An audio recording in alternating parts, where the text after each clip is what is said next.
आता हे लिव्हरचे त्रास आजार जे वाढत आहेत तर सगळ्यात पहिल्यांदा जेव्हा एखादा पेशंट येतो किंवा सोनोग्राफी केल्यानंतर जेव्हा पेशंटला लक्षात येतं तेव्हा पेशंटला पहिल्यांदा जेवढे नॉर्मली रुग्ण आहेत त्यांना लिव्हर म्हटल्यानंतर आजार म्हटल्यानंतर एकच आठवतं ते म्हणजे फॅटी लिव्हर.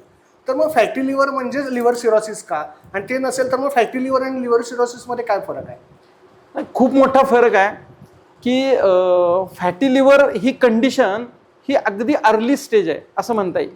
ओके.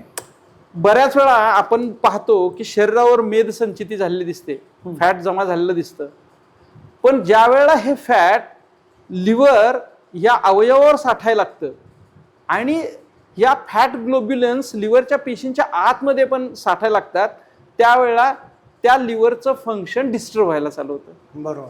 जसं एखाद्या खोलीमध्ये गर्दी खूप झाली तर ती जी लोक काम करणार आहेत इफिशियंटली ते नाही करू शकत.